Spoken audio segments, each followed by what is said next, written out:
Hi, this is the manager's desk. My name's Evan Baltz. I'm a marketing technology leader and a team builder. Had a question come in on one of our other podcasts about remote work and the difference between in office, on site, and remote work, and how managers deal with and cope with those differences. And maybe you're in a situation where some days you're in the office and some days you're not, or full time remote across different time zones. What are some tips to dealing with those circumstances? I think one of the discussions that comes up often is, well, how do I know my employees are actually at their desk working? I always kind of chuckle at that because I think to myself, are your employees second graders who can't be trusted to sit at their desk and do their work? I always find that strange. What type of people are you hiring if that's your concern? What type of leadership do you have in your organization if that's your concern? It feels like an employee hiring process problem if those are the types of employees that you're hiring. So first, take those fingers pointed at somebody and turn them back on yourself for a little bit and say, maybe I'm not hiring the right type of people if I'm concerned whether people are going to actually be at their desk or not. When remote work first started, and I did it many years ago, 20 plus years ago, was working remotely for a company in Virginia. My position was at the time to say, coming into the office, I could sit at a desk all day and stare at a computer screen, get up, go to lunch, go to the bathroom, go to other people's desks and talk with them and not accomplish one thing. But to my employer, they were here every day, 8 to 5, giving it 8 hours every day. And you may have been doing nothing because your presence is what supposedly proved that you were working. So in the remote environment, then the question is, well, I don't know about their presence specifically, so then I'm worried whether they'll get work done. The way to show that is not to monitor whether they are sitting in front of their computer for 8 consecutive hours. It's to monitor the output. What is the output of every day? And I always said remote work requires more responsibility because you have to prove that you were working. And the only way to do that is to produce something or to have, a number of daily meetings with folks to keep projects moving around. The proof is in the pudding, so to say, when it comes to working remotely. If there's, no productivity, then you might question, well, when are you most actively doing your work during the day? As a manager, I didn't care when people did their work as long as the work was getting completed and I wasn't having to follow up on things. I think those are the two things. The work's completed, the work is quality, and I don't need to follow up, then you're a professional. I'll just leave you alone to do your job. I think that's the best approach. Same would be in an office too. If someone was gone early every day for, they leave at 2 and don't return, that's something that you would want to address, right? So the same thing applies to having somebody be working remotely as well.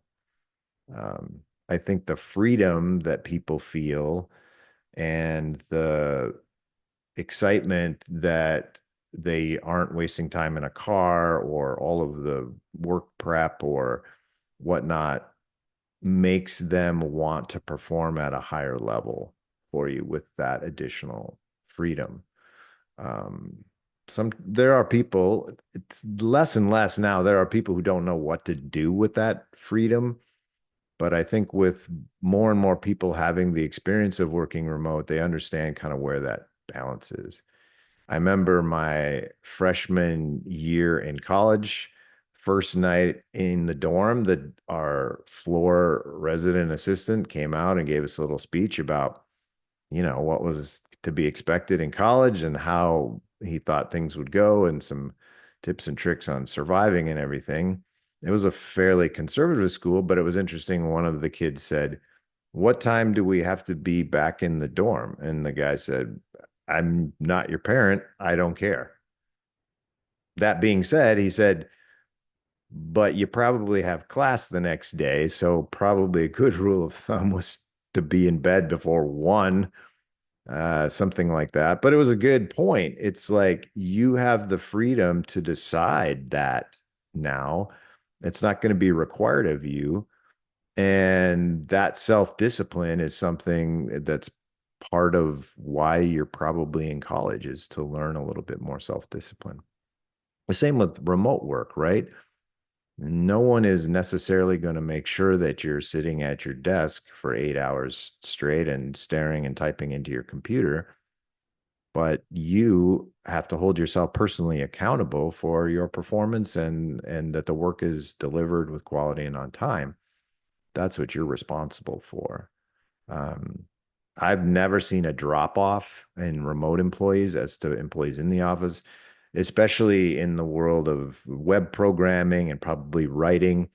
The freedom and the ability to control their environment is extremely important.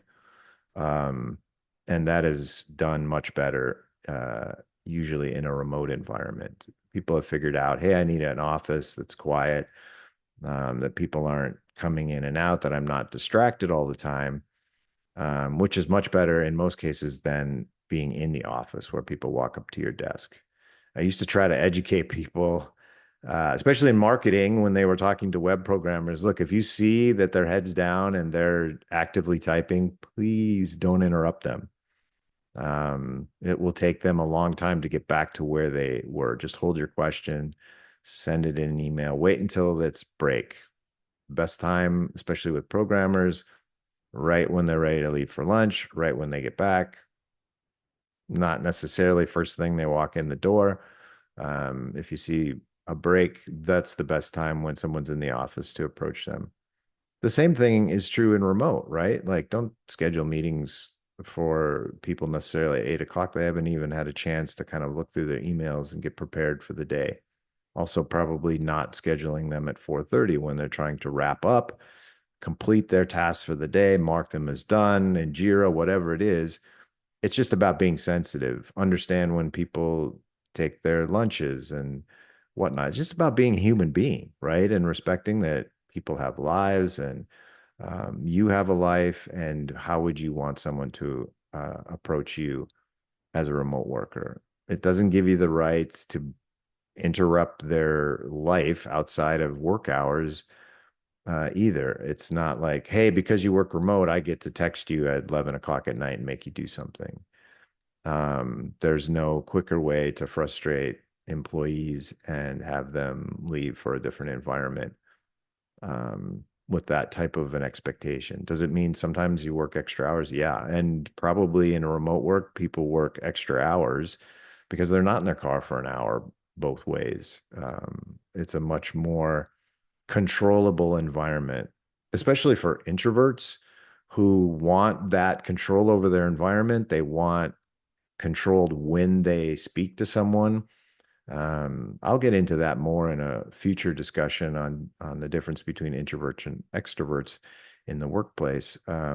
But it is something that will help your remote employees who are introverts for sure. And if you understand that, just treat them the same way you would if they were in the office, in terms of giving them that space and scheduling if you want to talk to them.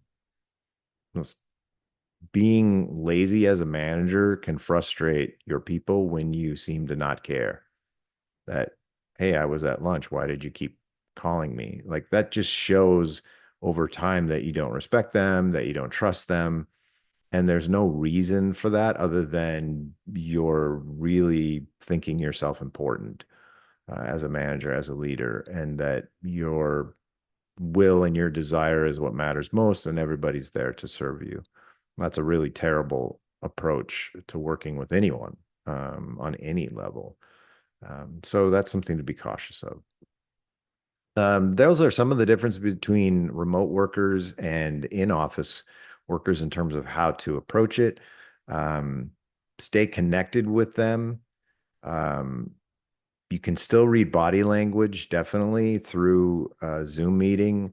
For instance, if I'm fidgeting or I'm looking off somewhere, looking down, distracted, actively typing, or clearly using a mouse and looking around at your computer screen, that person isn't specifically engaged in the conversation, and you may want to ask a question of them to re-engage them in terms of whether they had thoughts on the topic at hand or whether they agreed with the thing that the previous person said.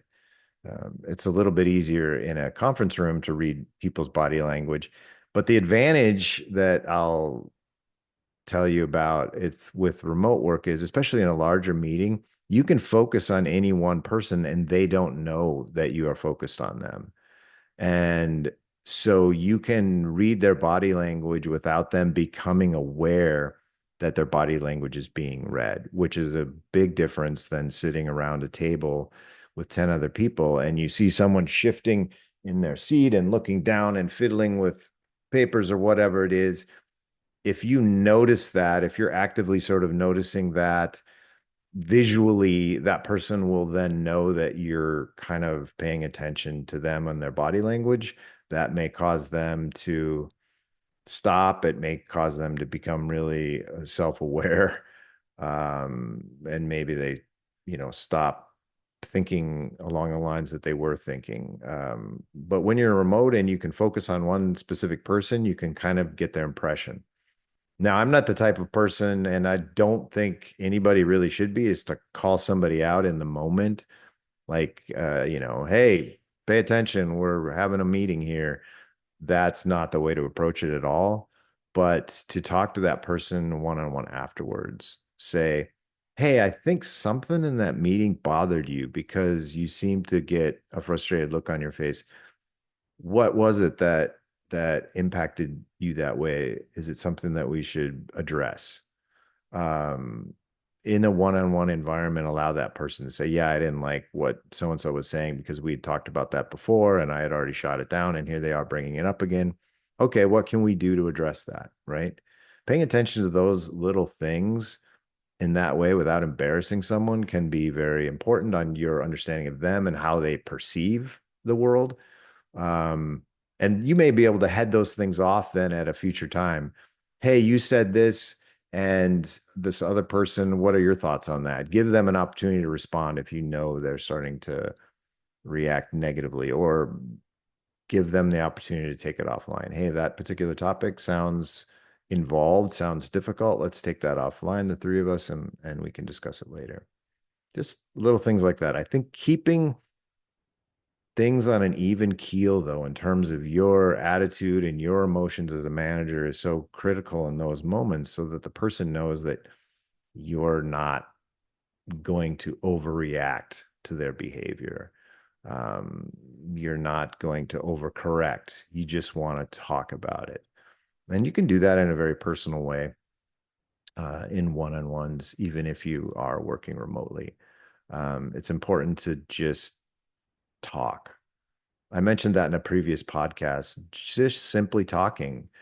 Don't spend all your time being transactional, talking about work. Hey, run down every single thing you're doing for me. Sometimes you have to talk about one specific thing, but give the employee opportunity to breathe in the moment. Talk about what's important to them. Talk about how they're thinking about things. Especially with remote employees, when you don't have those one-to-one social interactions in person. You have to create those through the use of teleconferences and handling it in a good way, keeping it personal, giving that opportunity to have a little water cooler talk about a TV show or movies or something, to have that experience. You're a human being. You feel the same way they do about many things. Sharing that in the one-on-one can be very effective with remote workers. All of these podcasts are available on iHeartRadio and Amazon Music, as well as Spotify. And check it out on LinkedIn as well. Until next time, we'll see you.